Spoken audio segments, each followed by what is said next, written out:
जी, बिस्मिल्लाहिर्रहमानिर्रहीम। आज जो मेरा टॉपिक है वो है रिकम्बिनेंट डीएनए टेक्नोलॉजी।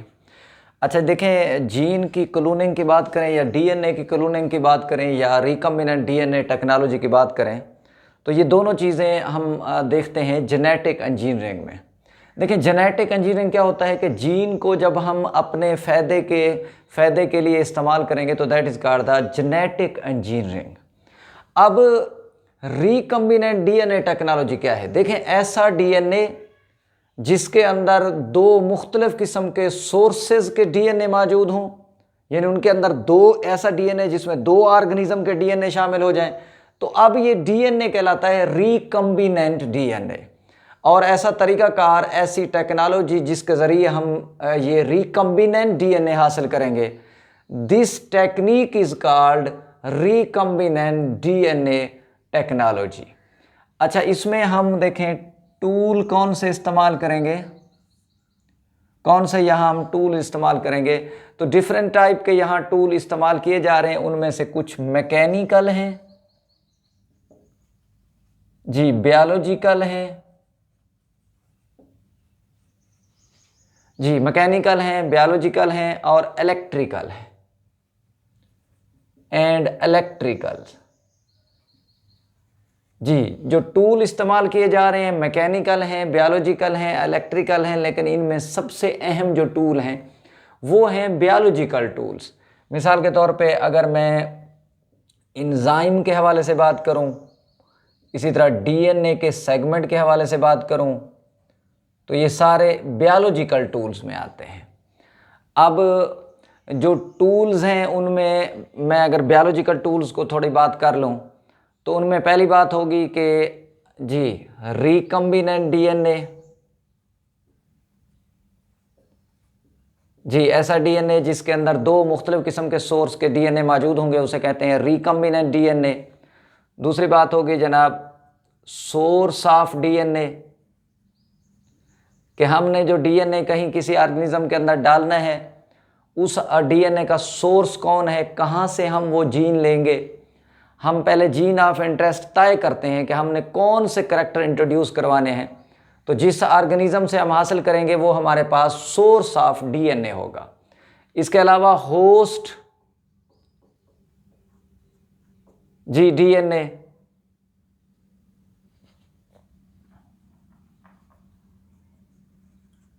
जी होस्ट डीएनए, यानी अब बाहर वाला जो जीन है आखिर हमने किसी होस्ट के डीएनए के अंदर डालने हैं ताकि वो आगे चल के वहाँ एक्सप्रेशन करें, इजहार करें, अपनी फिनोटाइप को शो करें, तो हमें होस्ट का डीएनए भी चाहिए होता है। अब इसके साथ साथ हमें चाहिए होते हैं वेक्टर्स। ये जो वेक्टर्स हैं ये ऐसे मीन्स हैं जिसके ज़रिए हम डिज़ायर जीन, हम अपनी मर्ज़ी वाले जीन, जीन ऑफ इंटरेस्ट जो किसी ऑर्गेनिज्म में डालना चाह रहे हैं, तो वो जीन जिस ज़रिए से हम डालेंगे उन मीन्स को हम नाम देते हैं वेक्टर्स। इसी तरह हमें मुख्तलिफ़ किस्म के चाहिए होंगे जनाब रिस्ट्रिक्शन एंजाइम्स। जी रिस्ट्रिक्शन एंजाइम्स हैं। अच्छा, ये जो रिस्ट्रिक्शन एंजाइम है ये आमतौर पर बैक्टीरिया के अंदर मौजूद होते हैं। इसी तरह हमें चाहिए होंगे जी क्रोमोसोम्स, यानी हमें डीएनए भी चाहिए होगा। तो ये मुख्तलिफ़ किस्म के मैंने बायोलॉजिकल टूल्स की बात की है जो रिकम्बिनेंट डीएनए टेक्नोलॉजी में जी क्या किए जाते हैं, इस्तेमाल किए जाते हैं। अब मैं बात कर लेता हूँ स्टेप्स ऑफ रिकम्बिनेंट टेक्नोलॉजी, कि अब इसके स्टेप कौन से हैं। देखिए, पहला जो स्टेप है रिकम्बिनेंट डीएनए टेक्नोलॉजी में वो है कि हमें चाहिए होते हैं जीन। तो पहला स्टेप है जीन ऑफ इंटरेस्ट। हमें डिज़ायर करैक्टर के जीन चाहिए होते हैं, ऐसे करैक्टर जिनका हमने आगे इंट्रोडक्शन करवाना है, जिनको हमने आगे फिनोटाइप उसकी शो करवानी है। तो हमें पहले जीन ऑफ इंटरेस्ट चाहिए, यानी हमने जिन जीन की आगे क्लोनिंग करनी है, किसी ऑर्गेनिज्म के अंदर डालना है, तो वो डिज़ायर जीन चाहिए होंगे, उसे बोलते हैं जीन ऑफ इंटरेस्ट। इसी तरह ये पहला स्टेप होता है जीन ऑफ इंटरेस्ट। दूसरी बात है कि हमें चाहिए होते हैं मॉलिक्यूलर सीजर। मॉलिक्यूलर सीजर चाहिए होते हैं। यानी ये असल में एंजाइम होते हैं मॉलिक्यूलर सीजर, और ये एंजाइम ऐसे होते हैं जो डीएनए को कहीं से कट लगाते हैं, अलग करते हैं, आइसोलेट करते हैं, डीएनए को किसी में इंसर्ट करने में मदद करते हैं, अलग करने में, आइसोलेशन में भी मदद करते हैं और इंसर्ट करने में मदद करते हैं। उन्हें हम नाम देते हैं मॉलिक्यूलर सीजर्स। अच्छा, मॉलिक्यूलर सीजर के साथ साथ हमें कैरियर चाहिए होते हैं, इन्हें मॉलिक्यूलर कैरियर कहा जाता है। मॉलिक्यूलर जो कैरियर हैं जी, ये जीन को जाके किसी होस्ट के सेल के अंदर इंसर्ट करेंगे, उन्हें मॉलिक्यूलर कैरियर्स नाम देते हैं। मैं आगे इनकी डिटेल की बात करने वाला हूँ। और जो लास्ट स्टेप होगा रिकम्बिनेंट डीएनए टेक्नोलॉजी में, वो होगा एक्सप्रेशन सिस्टम। क्योंकि देखें, अब ये जीन जब तक किसी ऑर्गेनिज्म के अंदर नहीं जाएंगे तो ये एक्सप्रेस नहीं करेंगे, तो हमें कोई एक्सप्रेशन सिस्टम चाहिए होगा, कोई ऑर्गेनिज्म चाहिए होगा जिसके अंदर हम ये जीन ऑफ इंटरेस्ट डालें और वो हमारी डिज़ायर जो प्रोडक्ट है वो वहाँ से हमें मिले। तो अब ये तो हैं स्टेप्स ऑफ रिकम्बिनेंट टेक्नोलॉजी। अब मैं थोड़ी इन स्टेप के हवाले से जी बात कर लेता हूँ कि पहला स्टेप है जीन ऑफ इंटरेस्ट या how to get a gene, कि हम जीन को किस तरह हासिल करते हैं।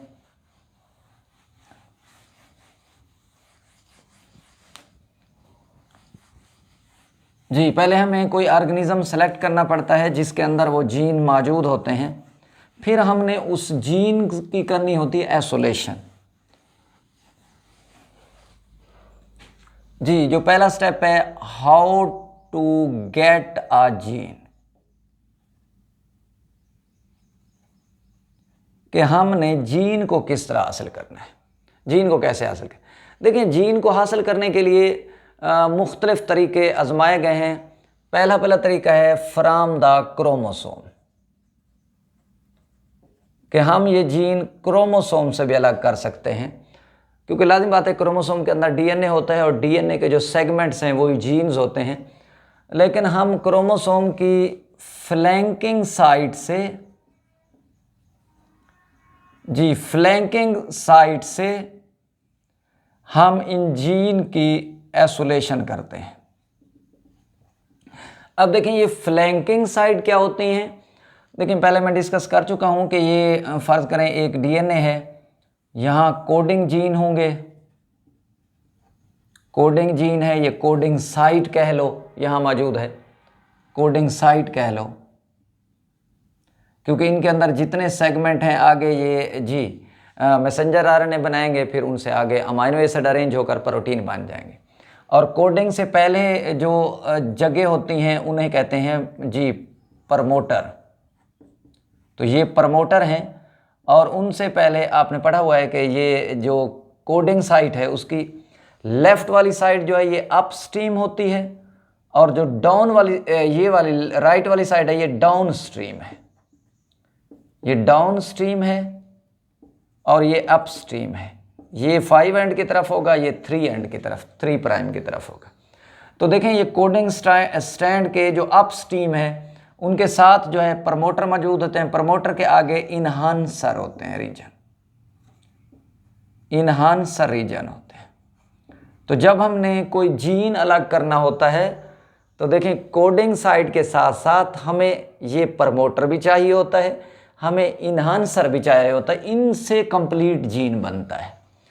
तो हम डीएनए को अब देखें यहाँ से नहीं अलग कर सकते, यहाँ से नहीं अलग कर सकते, यहाँ से नहीं अलग कर सकते, यहाँ से अलग कर सकते इन्हांसर रीजन से। तो इसका मतलब ये हुआ कि ये वाली जो साइट्स हैं ये क्या कहलाती हैं, टोटल, इन्हें हम कहते हैं फ्लैंकिंग साइट। तो पहला तरीका है क्रोमोसोम से अलग करना, और क्रोमोसोम की हम किन साइट से अलग करते हैं जी, फ्लैंकिंग साइट से हम ये आइसोलेट करते हैं। जी, क्या आइसोलेट करते हैं जनाब, जीन। तो ये पहला तरीका हो गया कि हमने क्रोमोसोम से आमतौर पर अलग करना है।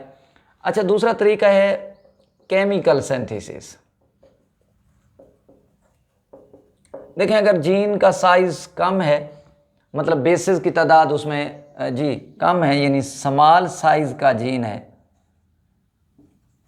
तो हम स्मॉल साइज के जीन के लिए हम करेंगे क्या, हमें पता होता है कि उसके अंदर जो बेस की सीक्वेंसिंग है वो नोन होती है, हम जानते होते हैं कि ए है, टी है, जो भी है। तो इस तरीके से हम केमिकली खुद लैब के अंदर उन बेसिस को आपस में अटैच करके एक डीएनए का सेगमेंट बना लेते हैं, that is called the gene. तो लेबॉर्ट्री के अंदर खुद केमिकली भी जीन सिंथेसिस हो रहे हैं, बल्कि जीन से मुराद यूं भी है कि मैनी जीन आपस में जब मिलाए जाते हैं तो क्रोमोसोम भी बनाए जा रहे हैं। उन क्रोमोसोम को हम आर्टिफिशियल क्रोमोसोम नाम देते हैं।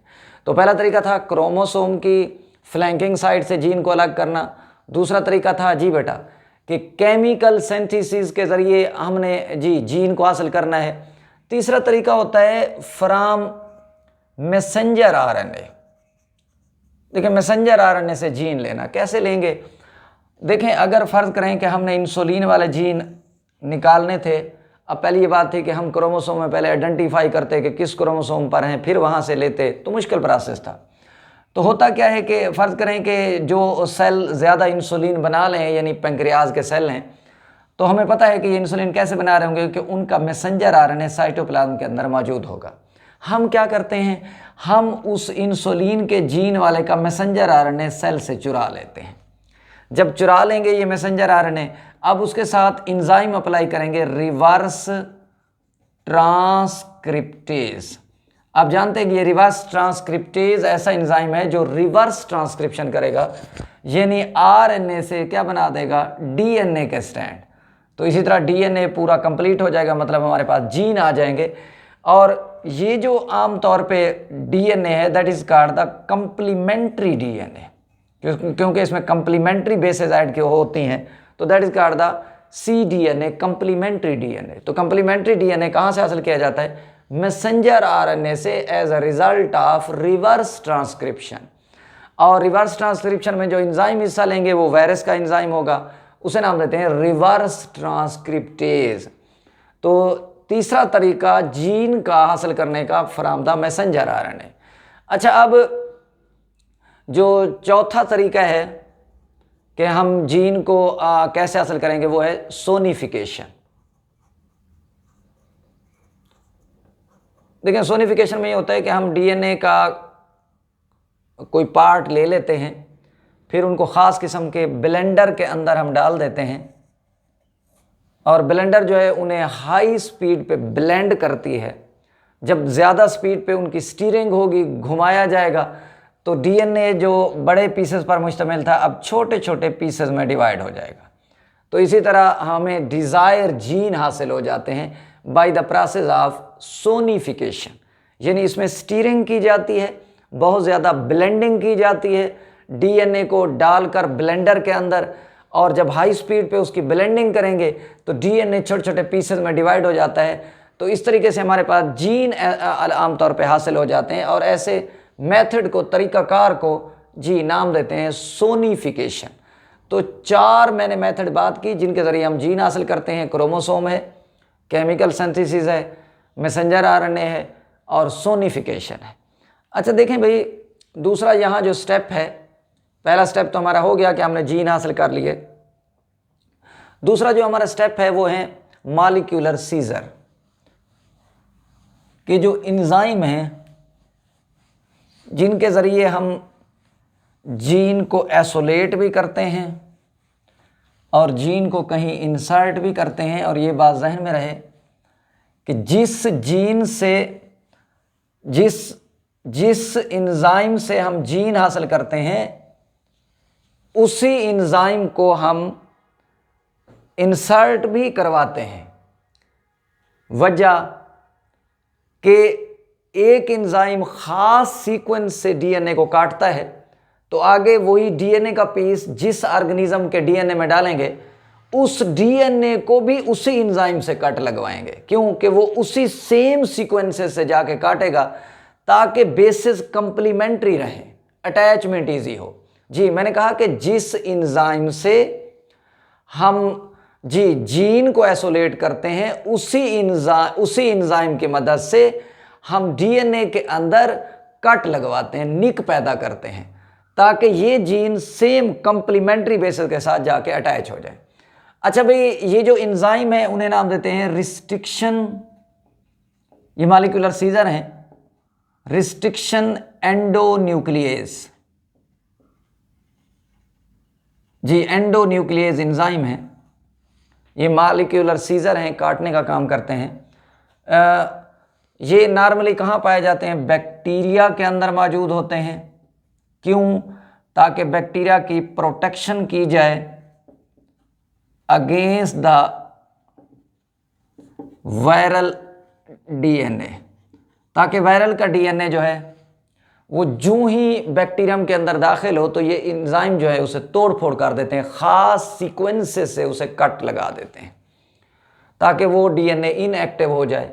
तो इसका मतलब ये हुआ कि ये बैक्टीरिया अपनी प्रोटेक्शन के लिए ऐसे रिस्ट्रिक्शन एंजाइम रखते हैं, और ये जो रिस्ट्रिक्शन एंजाइम है इनकी तादाद जो बैक्टीरिया से हासिल की गई है नियरली अबाउट 400 तक है, और उनमें 20 ऐसे एंजाइम हैं जो हम रिकम्बिनेंट डीएनए टेक्नोलॉजी में इस्तेमाल कर रहे हैं। रिकम्बिनेंट जी डीएनए टेक्नोलॉजी में हम उनको यूज़ कर रहे हैं 20 सच रिस्ट्रिक्शन एंजाइम। अब इन रिस्ट्रिक्शन एंजाइम को हैमिल्टन और स्मिथ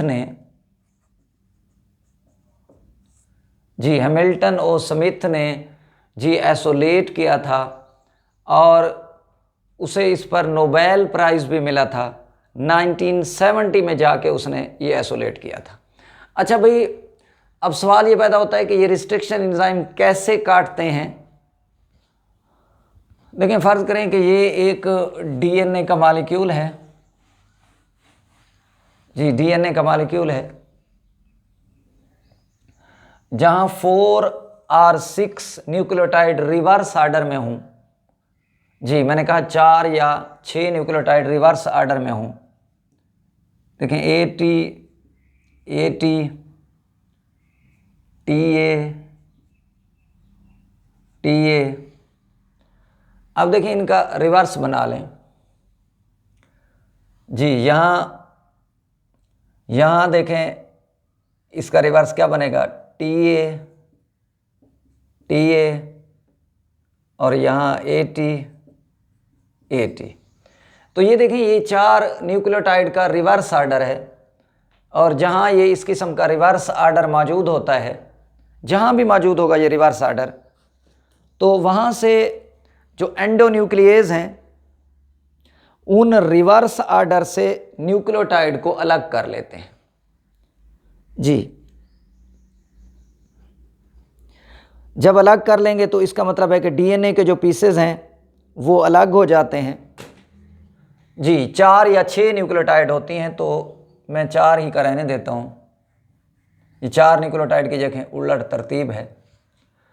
अब इसमें यह होता है कि डीएनए बाकी बेसेस तो आपको पता है यहाँ इस तरह मौजूद होंगे, तो ये यहाँ से यूँ ऐसे कट करेगा ऐसे। तो इसका मतलब ये होता है कि ये 4 न्यूक्लियोटाइड जो रिवर्स ऑर्डर में थी ये अलग हो जाएंगी। देखें ये डीएनए का एक साइड पे ये भी सिंगल स्ट्रैंड हो जाएगा, ये देखें TTAAA। दूसरा एंड भी जी डीएनए का सिंगल स्ट्रैंडेड हो जाएगा, जी TTAAA। जी मैंने बात करनी है कि ये रिस्ट्रिक्शन एंडोन्यूक्लियेज एंजाइम जो हैं ये 4 और 6 न्यूक्लियोटाइड की जहाँ रिवर्स ऑर्डर होता है वहाँ से काटते हैं। फ़र्ज़ करेंगे इन्होंने यहाँ से ऐसे कट लगाई, तो जब कट लगाते हैं तो ये डीएनए का जी पीस एक साइड पे, ये दूसरा दूसरी साइड पे। आप देख सकते हैं कि इस डबल स्ट्रैंड के साथ ये जो सिंगल स्ट्रैंड पोर्शन है उसमें आम तौर पे ये बेसेस मौजूद हैं, यहाँ भी बेसेस मौजूद। इन बेस सिंगल स्ट्रैंड एंड को हम नाम देते हैं स्टिकी एंड। तो इसका मतलब ये होता है कि ये रिस्ट्रिक्शन एंजाइम जब डीएनए को काटते हैं तो ये स्टिकी एंड बनाते हैं, वरना ये रिस्ट्रिक्शन एंजाइम 2 तरीक़ों से काटते हैं। एक होते हैं ब्लंट एंड, यानी जब डीएनए को ऐसे कट लगाएंगे तो इस तरह पीस कटेंगे कि उनकी पेयरिंग कंप्लीट होगी। ये देखें ये ब्लंट एंडिंग है, यानी यहाँ अटैचमेंट नहीं हो सकती है। लेकिन बाद जो रिस्ट्रिक्शन एंजाइम है वो देखें स्टिकी एंड बनाते हैं।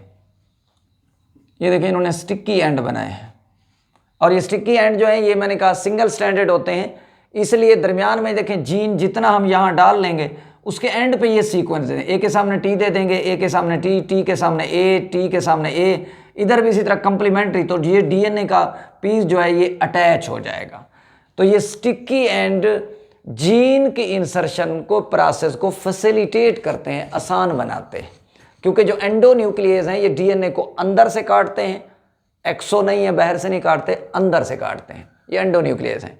और हर जगह से नहीं काटते, बल्कि वहाँ उस जगह से काटते हैं जहाँ मौजूद होते हैं जी प्लेंड्रोमिक सीक्वेंसेस। ये प्लेंड्रोमिक सीक्वेंसेस हैं कि जहाँ 4 और 6 न्यूक्लियोटाइड की उलट तरतीब होगी, रिवर्स आर्डर होगा, उन्हें हम नाम देते हैं प्लेंड्रोमिक सीक्वेंसेस। तो ये प्लेंड्रोमिक सीक्वेंसेस से जाके जी ये काट लेते हैं जी, क्या काटते हैं शाबाश, डीएनए को। क्यों? ताकि उनके जो एंड हैं, जो सिंगल स्टैंडर्ड एंड बचेंगे, वो आगे जीन की फैसिलिटेशन में, अटैचमेंट में फैसिलिटेट करें, आसान बनाएं उस प्रोसेस को जी। ये मैंने बात की रिस्ट्रिक्शन एंडोन्यूक्लियस। अब मैं बात करने वाला हूँ जी वेक्टर के हवाले से, जिन्हें हम मॉलिक्यूलर कैरियर्स भी नाम देते हैं।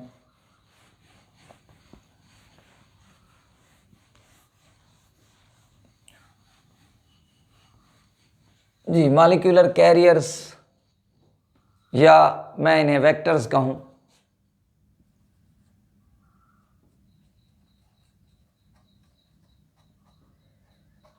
जी मॉलिक्यूलर कैरियर या वेक्टर, देखें ये ऐसे मीन्स हैं, ऐसे ज़राए हैं जिसके ज़रिए हम, जी ये मीन्स हैं, ऐसे ज़राए हैं जिसके ज़रिए हम देखें जीन्स को इंसर्ट करते हैं, डालते हैं इनटू होस्ट डीएनए। तो ऐसे मीन जिसके ज़रिए हम जीन ऑफ इंटरेस्ट को होस्ट के डीएनए के अंदर इंसर्ट करेंगे, डालेंगे, तो उन मीन्स को हम कहते हैं मॉलिक्यूलर कैरियर्स। तो ये मॉलिक्यूलर कैरियर्स हैं। अब मॉलिक्यूलर कैरियर जो हैं, इनका करैक्टर ये होता है, पहली बात कि इसके अंदर डीएनए के, जी डीएनए का ये छोटे सेगमेंट होते हैं, डीएनए के स्मॉल सेगमेंट इसमें मौजूद होते हैं, ताकि उन्हें हैंडल करना आसान हो जाए, ताकि उनके आसानी के साथ जी किसी होस्ट सेल के अंदर इंसर्शन हो जाए, दाखिल हो सकें। ये पहला करैक्टर है कि उनका डीएनए जो है, जो वेक्टर्स हैं, उनका स्मॉल होना चाहिए। दूसरा करैक्टर ये है कि उनकी एबिलिटी होनी चाहिए इंट्रोडक्शन की, यानी उसके पास सलाहियत हो कि वो होस्ट के अंदर इंसर्ट कर सके डीएनए को, कि डीएनए को वहाँ दाखिल भी कर सके। और तीसरी बात है कि वेक्टर्स की एबिलिटी होनी चाहिए कि वो वहाँ रेप्लिकेट भी करे, रेप्लिकेशन भी शो करे, क्योंकि तादाद में भी इजाफा करे। जब रेप्लिकेशन करेगा तो इस तरह जीन जो हमने डिज़ायर डाला है उसकी क्लोनिंग होती जाएगी, तो हमें मोर प्रोडक्ट हासिल होंगे। तो रेप्लिकेशन की भी आमतौर पे उसके अंदर एबिलिटी होनी चाहिए। अब देखना यह है कि कितनी टाइप्स के जी ये कैरियर्स हैं। तो कैरियर जो हैं ये मुख्तलिफ टाइप्स के हैं। मसलन मैं प्लाज्मिड की बात कर सकता हूँ जी, प्लाज्मिड हैं। प्लाज्मिड जो है ये नॉर्मली जो बैक्टीरियम है उसका ये मेन क्रोमोसोम है, उसके साथ साथ एक एक्स्ट्रा सर्कुलर डीएनए का मॉलिक्यूल मौजूद होता है, that is called the plasmid. Plasmid के अंदर ऐसे जीन नहीं होते जो इसकी मेटाबॉलिज्म में पार्टिसिपेट करें, बल्कि प्लाज्मिड के अंदर ऐसे जीन होते हैं जो एंटीबायोटिक रेजिस्टेंस हैं और जिनका ताल्लुक आम तौर पे कॉन्जुगेशन या इस तरह के प्रोसेस में है। क्यों कि सबसे पहले ये ई कोलाई जो हमारी इंटेस्टाइन के अंदर पाया जाता है उसकी सेक्स लाइफ में, यानी जब वो कॉन्जुगेशन कर रहे थे तब ये डिस्कवर हुए थे जी प्लाज्मिड्स। अब प्लाज्मिड जो है इनकी मुख्तलिफ टाइप्स होती हैं। मतलब देखें प्लाज्मिड जो है SC101 है, प्लाज्मिड जो है BR322 है। जी मैंने कहा कि प्लाज्मिड की डिफरेंट टाइप्स हैं, और ये जो प्लाज्मिड के ऊपर हम इसका जी नेम मेंशन करते हैं, ये जो हमने लफ्ज़ लिखा होता है, मसलन प्लाज्मिड जो है ये देखें 101 है।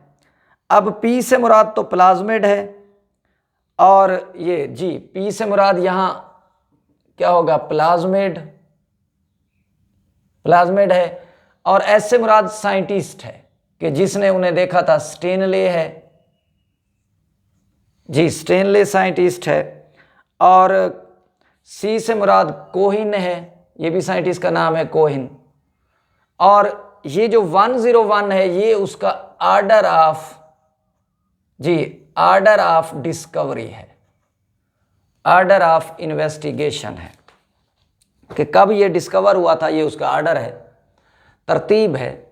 इसी तरह जो प्लाज्मिड है BR322, इसमें पी से मुराद वही प्लाज्मिड है, और बोलीवार बी से मुराद जी बोलीवार है, ये साइंटिस्ट का नाम है जी। पी से मुराद यहाँ क्या होगा, प्लाज्मिड,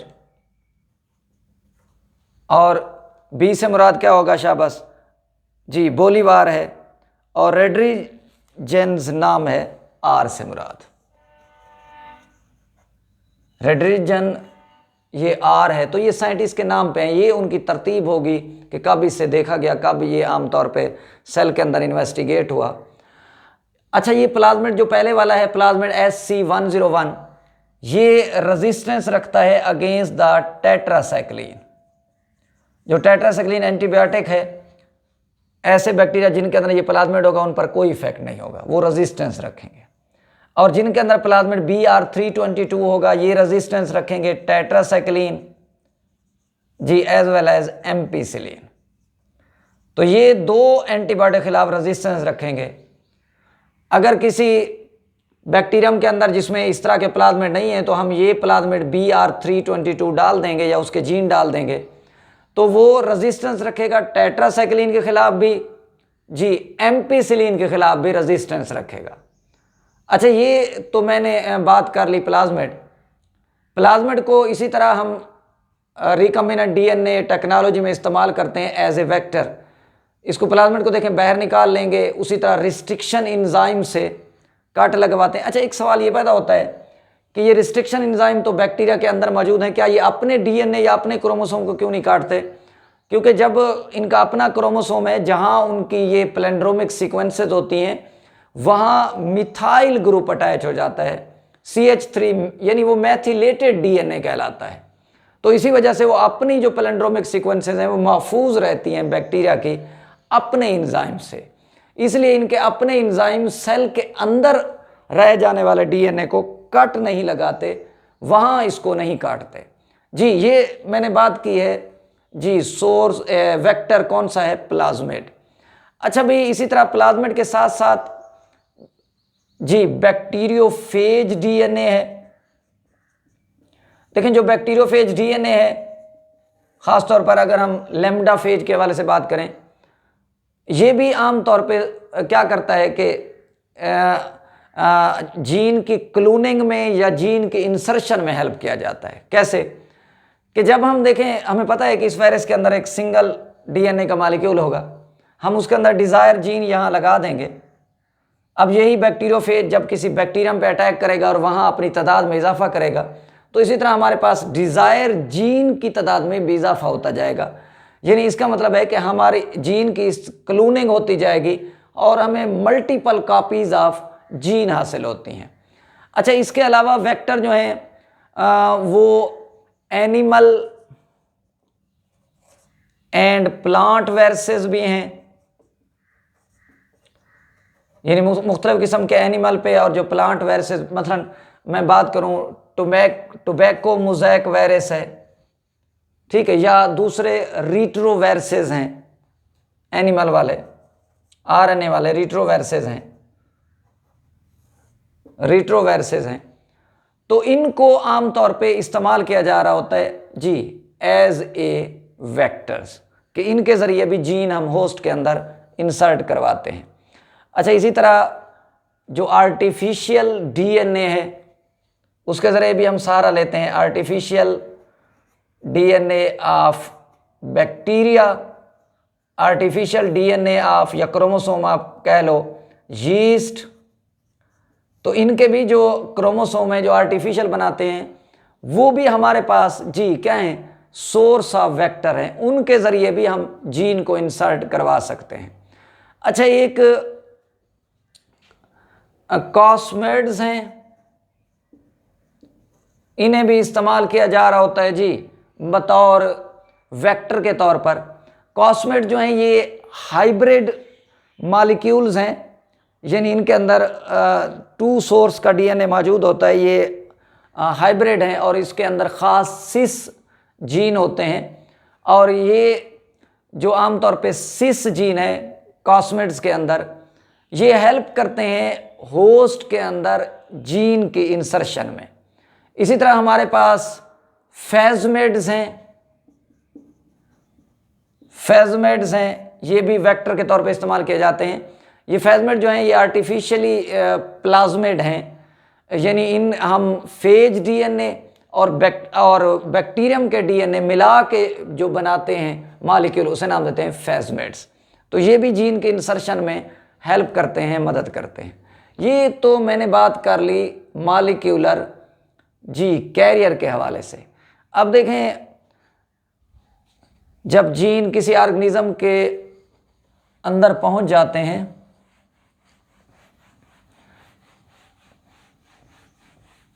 तो किसके जरिए गए? वेक्टर के जरिए गए।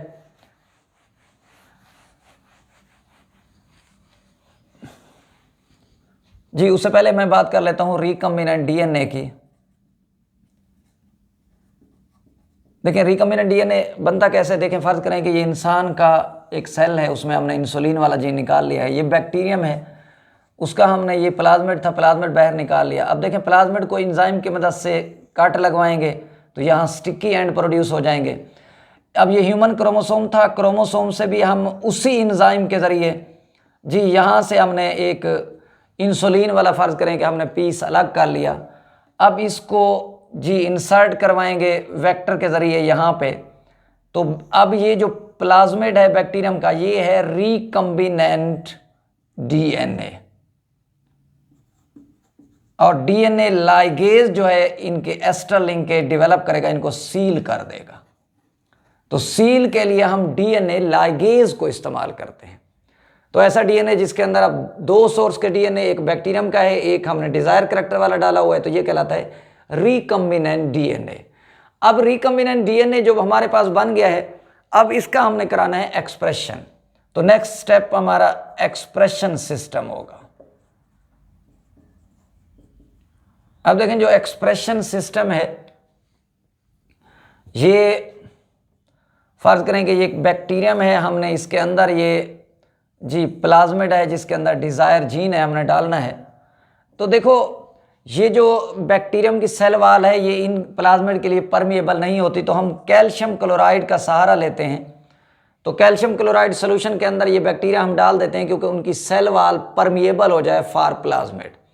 तो इसी तरह प्लाज्मिड जो हैं ये सेल के अंदर पहुंच जाते हैं, और जब ये बैक्टीरियम डिवाइड होगा बाइनरी फिशन से, तो प्लाज्मिड के अंदर पाए जाने वाले जीन भी खामखा डिवाइड होते रहेंगे। तो इस तरीके से हमारे पास जितने बैक्टीरिया बनेंगे तमाम के अंदर डिज़ायर जीन रहेगा, और फिर इस जीन ने ट्रांसक्रिप्शन करनी है, ट्रांसलेशन करनी है, यानी इंसुलिन बनाना शुरू कर देनी है। तो इस तरीके से हमारे पास जीन की प्रोडक्ट जो हैं वो हासिल हो जाती हैं। ये हमारा क्वेश्चन था जेनेटिक इंजीनियरिंग या डीएनए रिकम्बिनेंट टेक्नोलॉजी। अल्लाह हाफिज़।